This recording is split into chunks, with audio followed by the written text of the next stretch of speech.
Olá, eu sou o Dilma Della Páscoa, editor-chefe da agência CMA. Estamos dando início a mais uma edição do programa da agência, o Pré-Copom, onde a gente ouve os especialistas do mercado e tenta decifrar o que deve ocorrer na reunião da quarta, dia 7, quando o Copom irá anunciar a sua decisão sobre o futuro da taxa Selic. Nessa edição, contamos com a presença do CEO da VG Research, Vicente Guimarães. Tudo bem, Vicente? Tudo bom, Dylan, muito obrigado pelo convite, é um prazer estar aqui. Isso, o prazer é nosso, Vicente. Vicente, o que a gente pode esperar dessa reunião do Copom? A aposta do mercado é na manutenção da Selic. Qual é a sua previsão? Deve permanecer?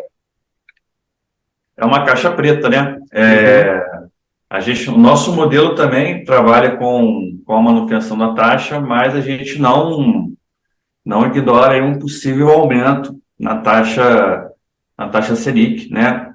Por conta das incertezas, né, que estão surgindo aí, principalmente políticas, incertezas geopolíticas, né, que impactam também, né, na decisão, né, dos gestores do Copom, da taxa de juros. Essas decisões não são baseadas apenas na inflação, né, no índice inflacionário, no controle da inflação. Existe um cenário também que substancia, né, e que influencia essas decisões, ou seja, mesmo com que haja um controle da inflação, se você tem um cenário de incerteza e volatilidade, os mercados, você tem que agir de forma mais conservadora.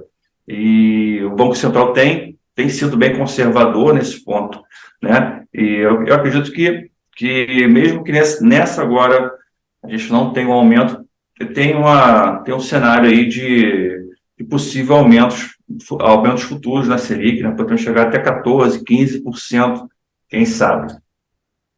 Bom, Vicente, os últimos comunicados, o Copom tem... A atenção do mercado tem sido mais no comunicado, ver se interpreta alguma coisa nas indicações. Nos últimos, o Copom parou de elevar a taxa Selic, mas manteve aquela cautela, dizendo que pode vir a intervir.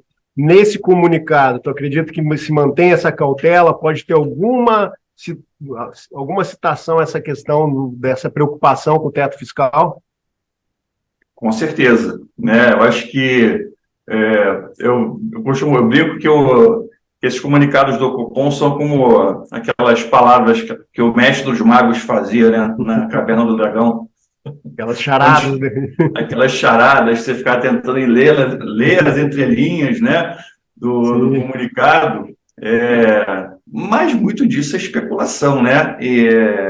E muito disso também pode ser até um movimento do próprio Bacen para sinalizar uma coisa para o mercado e realmente poder fazer outra. Sim, então, eu sou assim, só realmente, né, sigo a sinalização quando ela é muito clara, né, quando ela é muito clara.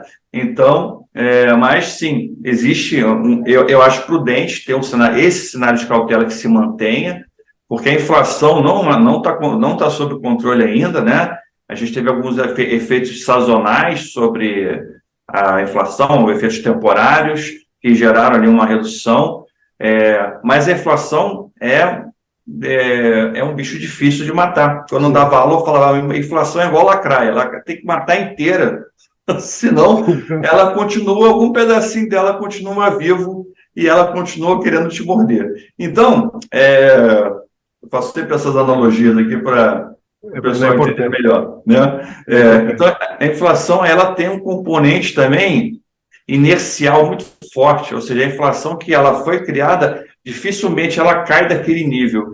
Então, por isso que o Banco Central tem sido bem prudente em relação a isso e eu dou muita razão a eles, porque realmente é um elemento difícil de controlar. Sem gerar uma recessão, sem gerar uma queda na demanda que gere um efeito deletério na economia. Então, sim, você controlar a inflação sem impactar a economia, emprego e renda é uma tarefa complicada. Bom, aquele cenário que a gente vinha trabalhando nesse ano de 2022, de que os juros parariam de subir agora, e que aí a grande dúvida era saber quando o Banco Central ia começar a cortar as taxas de juros, se falava no primeiro trimestre, depois começou mais cautela para o segundo trimestre, e agora parece que esse quadro se modificou um pouco, né? Há uma dúvida se até não pode subir os juros, é isso, Vicente? Exatamente. Não, então tudo depende da sinalização e da efetivação da política fiscal do novo governo, política fiscal e monetária, né? Então, uma política fiscal mais expansionista, uma política fiscal de maiores gastos, né? Isso vai colocar dinheiro na economia, de certa forma, e isso tem efeito inflacionário.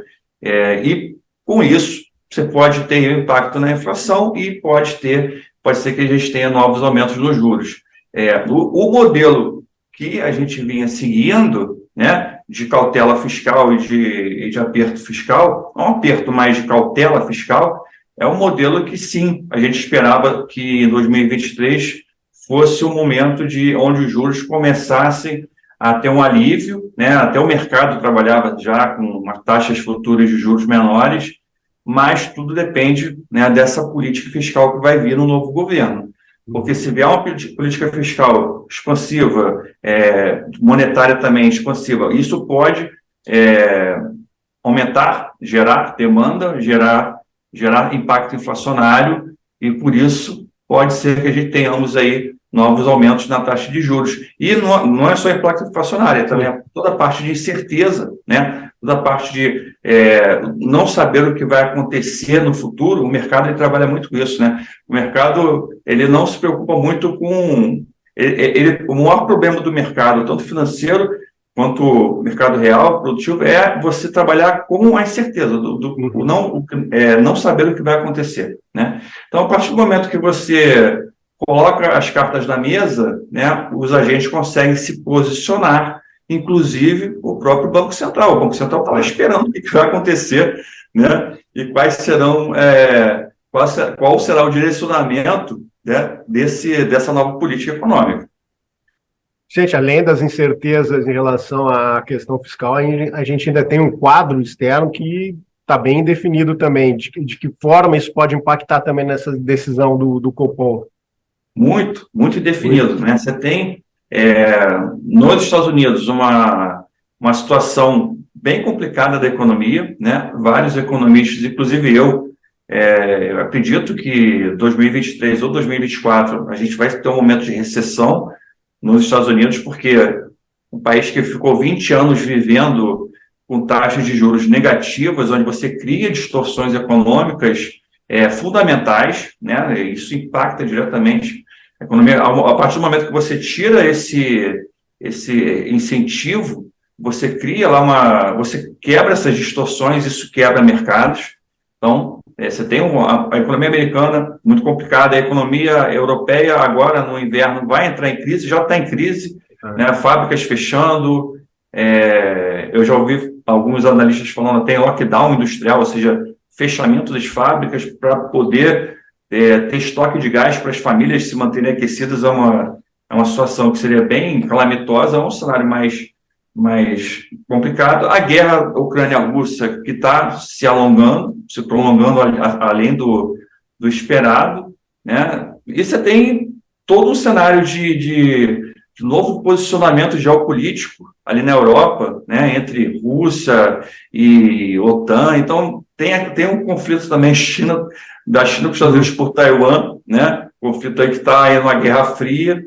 Então, você tem uma situação global bem complicada, em mercados muito, muito poderosos que estão passando por essa situação. Estados Unidos, China, Europa, e lógico, isso tudo impacta também o real, impacta a demanda por dólar, a demanda por real, impacta os fluxos monetários, e o Banco Central também ele tem que pensar nisso, né? Se o pessoal está tirando dinheiro da economia brasileira está tirando dinheiro dos mercados emergentes por conta de buscar mercados mais seguros, é papel do Banco Central aumentar os juros para poder tornar o Brasil um investimento mais um investimento mais atrativo, né? Então, a taxa de juros também funciona como isso, como um atrator de capital, né? E de equilíbrio da nossa balança de pagamentos, né? A balança comercial de pagamentos. Para completar ainda, semana que vem, decisão do Fed.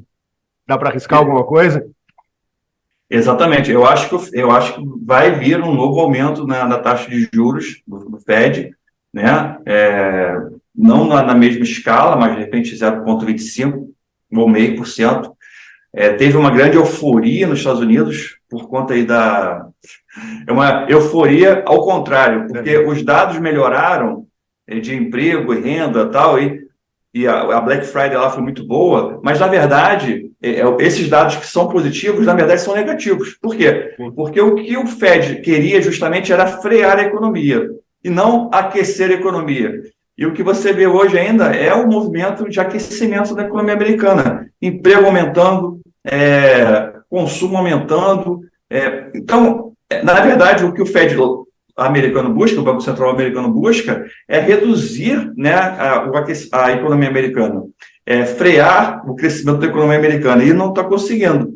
Então, eu acho que esse movimento deve continuar agora e deve continuar no ano que vem também, né? A gente prevê a taxa de juros aí na faixa de chegando até 5%, o que para nível de Estados Unidos, né, é a mesma coisa que no Brasil ter, sei lá, 25% de juros. É um nível bem alto de juros para a realidade americana. Aí você imagina aquela empresa que sobreviveu durante anos pegando juros a taxa negativa. O cara pegava 10 milhões emprestados, pagava 9, né? Assim é mole crescer. Agora o cara pegando e tendo que pagar 5% de juros, aí complica. Pois é, Vicente, muito obrigado. Para quem esperava que fosse uma reunião do Copom sem grandes alterações, o quadro mudou bastante, né? Exatamente. A gente tem aí, né? Pode ser que nessa não mude, né? Porque o Banco Central ele tem movimentos bem devagar, é o passo do elefantinho, né? Ele tem movimentos bem conservadores, mas ele vai se movimentar a partir do momento, né? Pode até que surpreenda agora, mas ele vai se movimentar a partir do momento que as cartas estiverem colocadas na mesa e ele entenda melhor qual é o cenário futuro aí para a economia e política fiscal, política monetária e econômica do Brasil. Tá certo, Vicente, muito obrigado pela entrevista. Eu conversei com Vicente Guimarães, que é o CEO da VG Research. Eu agradeço ele novamente pela entrevista e lembro que na quinta-feira nós voltaremos com a decisão do Copom e mostrar o seu impacto no mercado. A gente vai ouvir outras fontes do mercado para ver o resultado desse impacto. A Agência CMA está com uma nova programação de vídeos à disposição nas nossas redes sociais. Peço que todos acompanhem, sigam e se inscrevam no nosso site, no nosso canal do YouTube, para entender os movimentos do mercado. Vicente, muito obrigado.